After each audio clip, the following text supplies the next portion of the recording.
ఉమ్మడి గుంటూరు జిల్లా అనగానే అంతర్జాతీయ ఖ్యాతిని సొంతం చేసుకున్న మిర్చి పంట గుర్తుకు వస్తోంది. వచ్చిన దిగుబడులకు గిట్టుబాటు ధరలు లభిస్తే పొలాల వద్ద కొందరు, మరికొంతమంది గుంటూరు మిర్చి యార్డ్లో పంటను విక్రయిస్తారు. ధరలు ఆశాజనకంగా లేని సమయంలో ప్రైవేట్ శీతల గోదాములు నిల్వ చేసుకోవాల్సిన పరిస్థితి. పసుపు, మినుము, కందులు పండించే అన్నదాతలది ఇదే పరిస్థితి. అప్పులు చేసి సాగు చేసిన పంటకు ఈ అదనపు ఖర్చును తగ్గించేందుకు గత టీడీపీ ప్రభుత్వమే గోదాముల నిర్మాణానికి పూనుకుంది. అయితే వైసీపీ 5 ఏళ్ల పాలనలో అడుగు ముందుకు పడకపోవడంతో ఒక్క గోదాము అందుబాటులోకి రాలేదు. దీంతో కర్షకులు పంటను నిల్వ చేసేందుకు ఆర్థికంగా విలవిల్లాడిపోతున్నారు. పంట ఉత్పత్తులు నిల్వ చేసుకోవడానికి ఉద్దేశించిన శీతల గోదాముల నిర్మాణాన్ని పూర్తి చేయడంలో జగన్ సర్కారు ఘోరంగా విఫలమైంది. బహిరంగ మార్కెట్లో ధరలు తగ్గినప్పుడు గిట్టుబాటు దక్కేదాకా ఈ గోదాముల్లో నిల్వ చేసుకునేలా అప్పట్లో టీడీపీ ప్రభుత్వం రాష్ట్ర వ్యాప్తంగా మొత్తంగా 13 శీతల గోదాముల నిర్మాణాలు చేపట్టింది. ఉమ్మడి గుంటూరు జిల్లాలో గుంటూరు, నరసరావుపేట, చిలకలూరిపేట, దుగ్గిరాలలో నిర్మాణానికి నిధులు కేటాయించింది. వీటికి సంబంధించి నిర్మాణాలు ప్రారంభమైన తర్వాత అధికారంలోకి వచ్చిన వైసీపీ ప్రభుత్వం అప్పటి వరకు చేపట్టిన పనులు నిలిపివేయాలని ఆదేశించింది. దీంతో గుంటూరు వ్యవసాయ మార్కెట్ యార్డ్లో శీతల గోదాముల నిర్మాణం పిల్లర్ల దశలో ఆగిపోయింది. గుంటూరు యార్డుకు ఉమ్మడి గుంటూరు జిల్లా నుంచే కాక పరిసర జిల్లాలు, పక్క రాష్ట్రాల నుంచి కూడా రైతులు పంటతో వస్తుంటారు. ఎంతో కీలకమైన ఈ గోదామును సైతం వైసీపీ సర్కారు పూర్తి చేయకుండా వదిలేసింది. నర్సరావుపేట మార్కెట్ యార్డ్లో నిర్మాణం ప్రారంభించిన శీతల గోదాము కూడా పిల్లర్ల దశలో ఉండగా వైసీపీ ప్రభుత్వం నిలిపివేసింది. చిలకలూరిపేట, దుగ్గిరాల శీతల గోదాములు ఇంకా పునాదుల్లోనే ఉండిపోయాయి. వ్యవసాయ మార్కెట్లో 2018లో ప్రారంభించారు.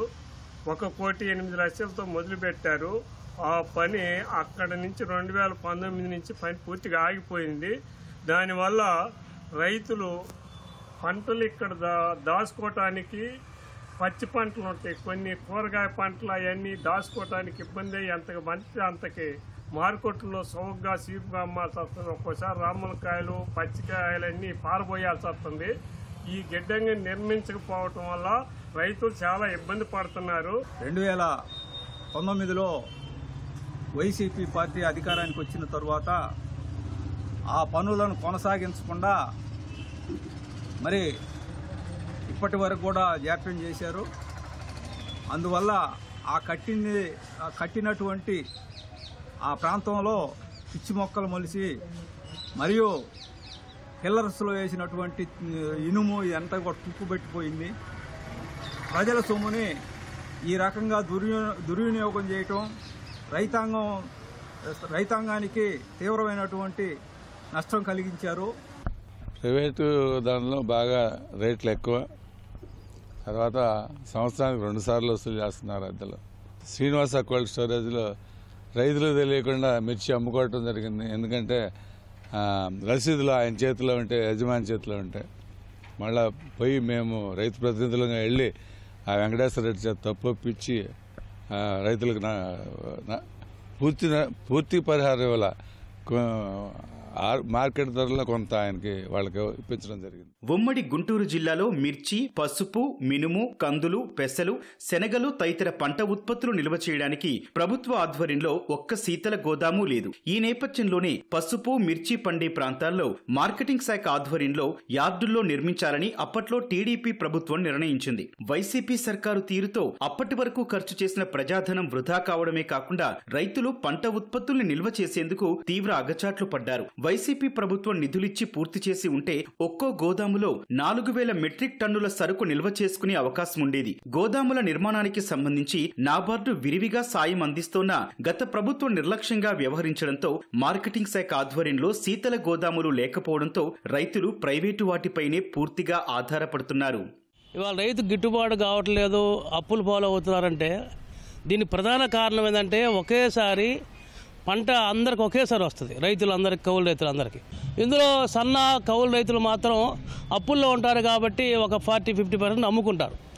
ఒక రకమైన రైతులు నిలవ పెట్టుకునే అవకాశం ఉంది 40-50% మంది పైన. అలాంటి నిలవ పెట్టుకుంటే ఈ సరుకు తక్కువ ఉంటే రేటు రావడానికి అవకాశం ఉంటుంది. డిమాండ్ సప్లై లెక్క ప్రకారం ఉంటుంది.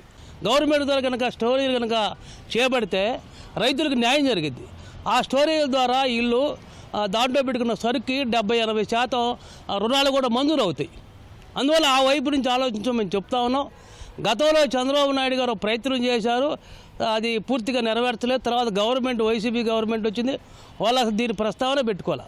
కానీ స్టేట్మెంట్ బాగా ఇచ్చారు, ప్రతి మండలాన్ని మేము కోల్డ్ స్టోరేజ్ కడతామని ప్రకటన చేశారు. కానీ ఎక్కడా కూడా దాని వైపు ఆలోచించింది లేదు.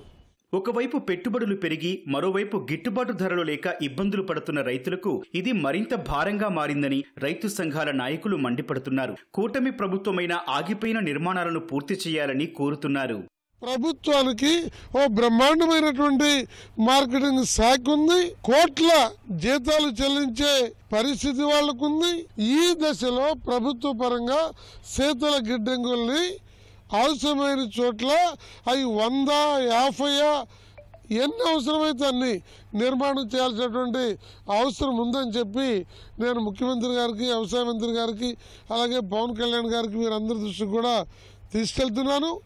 అందులో పర్టికులర్గా ఈ 13 ఏవైతే మధ్యలో పెండింగ్లో ఆగిపోయి ఉన్నాయో వాటన్నింటినీ వెంటనే పూర్తి చేయాలని చెప్పి మీ ద్వారా మంత్రి గారిని కోరుతూ ఉన్నాను.